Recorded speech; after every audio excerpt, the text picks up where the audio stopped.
2109 0123 1300.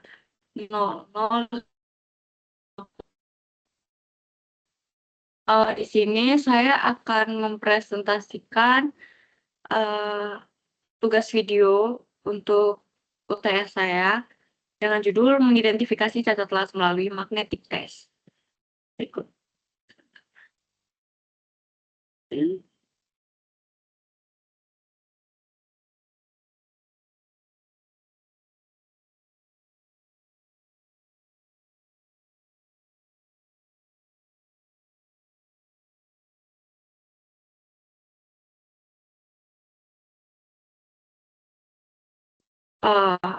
Jadi di sini ada identifikasi cacat las melalui magnetic test present by Armalino. Introduction. Jadi identifikasi cacat las ini melalui pengujian magnetik adalah metode non-destructive test yang efektif untuk mendeteksi cacat permukaan dan subsurface pada material ferromagnetik dengan cara mendeteksi gangguan medan magnet akibat cacat las. Apa sih prinsip kerjanya? Prinsip kerjanya itu dengan memagnetisasi material ferromagnetik yang diuji menggunakan arus listrik atau magnet eksternal. Jika terdapat cacat seperti retakan, medan magnet akan terganggu dan menyebabkan bocoran medan magnet di area cacat tersebut. Partikel magnetik halus yang diaplikasikan di permukaan material akan terkumpul di area kebocoran medan magnet, sehingga pola partikel tersebut dapat menunjukkan lokasi dan bentuk cacat dengan jelas tanpa merusak material yang diuji. Lalu,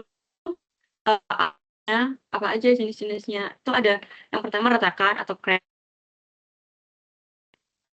Hasil las itu terdapat sebuah garis, itu namanya retakan atau crack.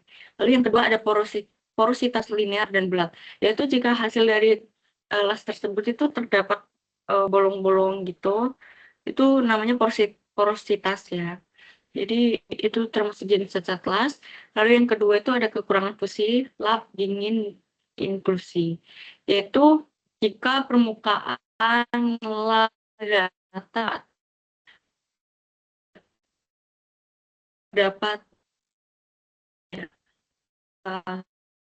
las itu ya rata gitu, menurun atau bentuknya yang tidak simetris. Lalu yang tahapan proses pengujiannya yaitu yang pertama ada persiapan permukaan, seperti permukaan material harus dibersihkan dari kotoran, minyak, kakarat, dan cat agar hasil pengujian akurat dan partikel magnetik dapat menempel dengan baik. Lalu yang kedua ada magnetisasi, material dimagnetisasi menggunakan arus listrik DC atau AC atau alat magnet seperti Yoke dan bronze untuk menciptakan medan magnet di dalam bahan. Lalu yang ketiga ada aplikasi partikel magnetik. Partikel magnetik kering, basah, atau fluoresen disebarkan ke permukaan material yang sudah dimagnetisasi. Lalu yang keempat ada pemeriksaan dan interpretasi partikel magnetik yang berkumpul pada area kebocoran medan magnet akibat cacat akan membentuk pola visual yang diobservasi untuk mengidentifikasi adanya cacat. Lalu yang kelima ada pembersihan dan dimagnetisasi. Setelah inspeksi, material dibersihkan dan dimagnetisasi untuk menghilangkan medan magnet sisa agar tidak mempengaruhi penggunaan selanjutnya. Adapun kelebihan dan kekurangan dari proses pengujian tersebut, yang pertama, kelebihannya dahulu itu mampu mendeteksi cacat baik di permukaan yang dangkal dengan sensitivitas tinggi. Lalu yang kedua, pengujian cepat dan mudah dilakukan, dapat diaplikasikan di lapangan atau bengkel dengan peralatan portable. Lalu yang ketiga, hasil pengujian dapat langsung dilihat secara visual tanpa perlu proses interpretasi panjang. Lalu yang keempat, tidak merusak material yang diuji sehingga komponen tetap dapat digunakan. Lalu yang kelima, mendukung inspeksi pada berbagai struktur dan bentuk. Adapun kekurangannya, yang pertama hanya efektif pada material ferromagnetik, tidak bisa digunakan pada material non-magnetik. Lalu yang kedua, permukaan material harus bersih dan halus, cacat atau kotoran dapat mengganggu hasil. Lalu yang ketiga, untuk material besar dibutuhkan arus listrik yang besar agar magnetisasi efektif. Lalu yang keempat, membutuhkan keahlian teknisi dan pengaturan medan magnet yang tepat untuk hasil akurat. Lalu yang terakhir, tidak efektif untuk mendeteksi cacat dalam material yang cukup dalam di bawah permukaan. Adapun pencegahan yang dapat dilakukan, yang pertama melakukan inspeksi rutin dan berkala untuk mendeteksi cacat dan ini sebelum menjadi masalah serius. Lalu yang kedua, menjaga kebersihan dan kesiapan permukaan material sebelum pengujian agar partikel magnetik efektif mendeteksi cacat.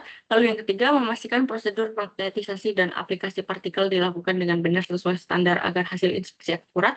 Lalu yang keempat, melatih teknisi yang kompeten dan berpengalaman dalam melakukan pengujian dan interpretasi hasil. Lalu yang kelima, menggunakan teknik magnetisasi dari beberapa arah untuk menangkap cacat yang berbeda.